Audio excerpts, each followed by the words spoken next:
Mano Majra is a segment of a very big book called The Train to Pakistan, which was written by Khushwant Singh. So Mano Majra is basically a village on the border of Pakistan and India, and the story takes place in this village.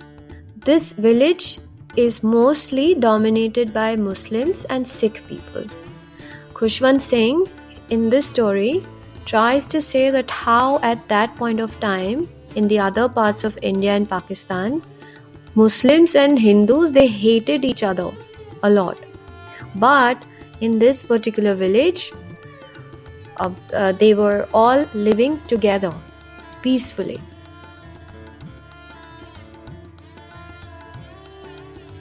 Now let's try to understand what kind of a village was it. This was basically a very small village which only had 3 brick buildings. One of those was the house of the money lender, whose name was Lala Ramlal. And another brick building was the Sikh temple, and the third brick building was the mosque.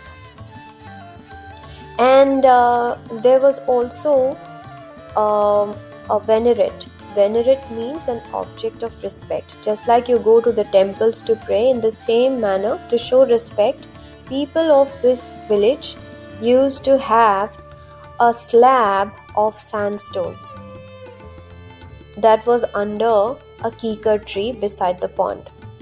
They used to treat that slab like a deity or a god, and then they would pray to this sandstone slab. So everyone in the village believed and paid respect to this sandstone slab, be it a Muslim, Hindu, Sikh, or a pseudo-Christian. Now let's talk about the location of Mano Majra. Where was this village located? It was located on the banks of Sutlej river. Although it is said that it was located on the banks of Sutlej river, it was actually half a mile away from the river. Now, there could be a question that why people would not like to settle near a river in Indian villages. That's because the answer is here. The rivers, they change their moods with the season and alter their courses without any warning. That is the reason why people would stay close to the river, yet they would try to maintain a distance from the river. Okay, and also this river is filled when it's monsoon time.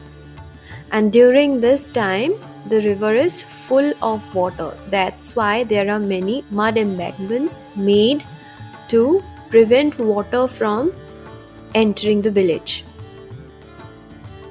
Now about a mile north from Mano Majra, on this river there was made a railway road bridge. So the railway road bridge was at a distance from where the village people could hear its coming and going. It was a very well made bridge with 18 very big spans of sweep. Right, so a bridge will have spans, means interruptions after regular intervals, and at each end of it there was a stone embankment, right, to prevent the flow of water and to balance it, to moderate it. So this village the village railway station and the bridge were the main attractions of this village. And you will soon discover how the lives of people in this village were actually circulating around this village and this railway station and the bridge. We'll find it out soon. The main center of attraction of Mano Majra was the railway station. Okay, all the rails used to pass through this bridge, and it had only one track.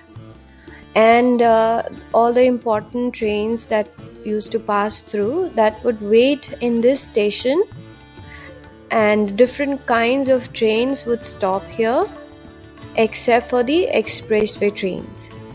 Now the stations were very, very important places. Why? This railway station was a very important place for the people of the village, because this was a place through which they used to earn money.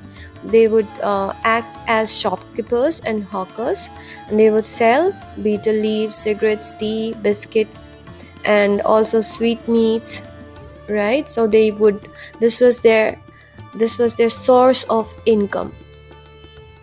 And if we talk more about the railway station, there was also a station master about whom you should learn a little, okay? So in the railway station, there was a station master along with his assistant, okay?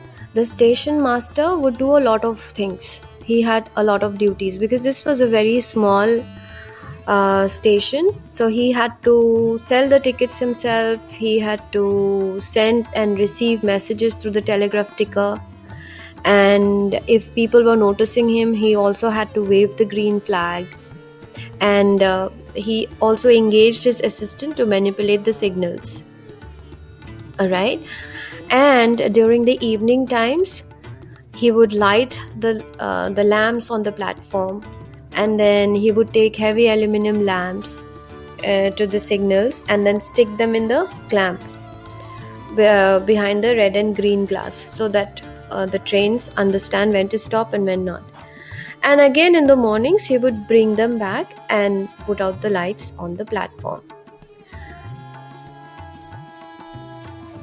What kind of trains stopped in Mano Majra? So because this was a small village, so express trains which would carry on with a great speed, they do not stop at all. But there were two slow passenger trains, only two of them. One traveled from Delhi to Lahore in the mornings, and the other train used to travel from Lahore to Delhi during the evenings. And they would stop in this police station for few minutes. Other than these two passenger trains, there were also the goods trains. Goods trains are basically those trains wherein people don't travel, only goods are transported from one place to another. Although the goods were not meant for Mano Majra, okay? For the goods that these trains used to carry were not for the village. They only stopped in Mano Majra because there were station sidings and long rows of wagons. They could stop there, halt there for a long time and exchange or load. Sometimes they would load it and unload all the things that are carried in the goods train. So each passing good train would spend a lot of time shedding its wagons and then collecting the others. So wagons would be full of goods, and when it is dark time, then they still keep working. Other than that, so passenger train, goods train, and the other kind of train was the mail train, where letters used to be transported, and it used to go and pass through its way to Lahore. So it used to go to Lahore.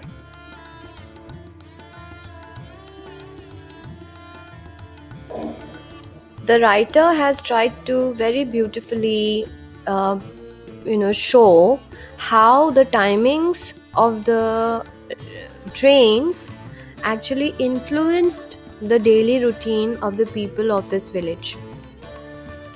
Early morning, when the mail train arrived, it would be around 4:30 in the morning. The driver of the train would blow 2 long whistles, which would wake up the people of this village. They would know that it's morning time. Crows begin to caw, and then the bats begin to retreat and go back to their tree.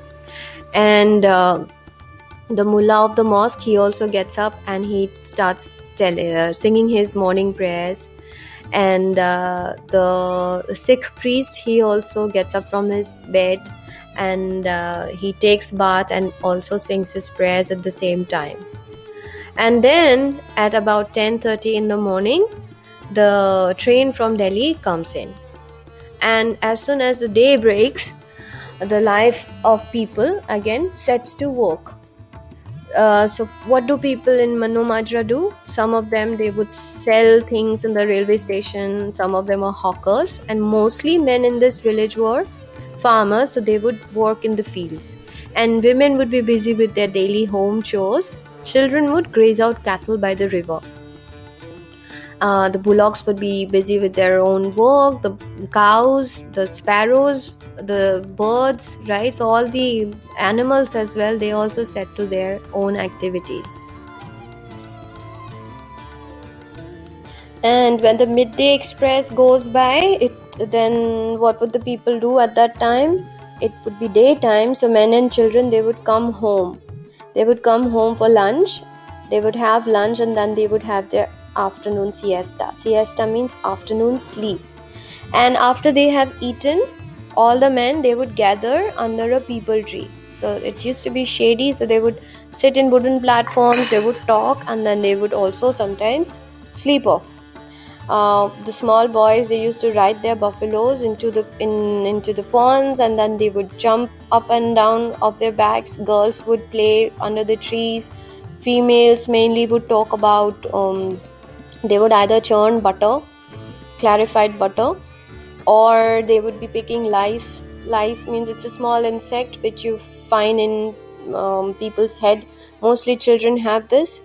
So they would pick lices from the children's heads, and they would also do gossips. So mostly gossip about what? About birthdays, marriages, and deaths. That's what they would do. And hence the whole day is gone. And now it's time for the evening passenger train. This passenger train would come from Lahore. And again, when this train comes in, everybody is back to work again.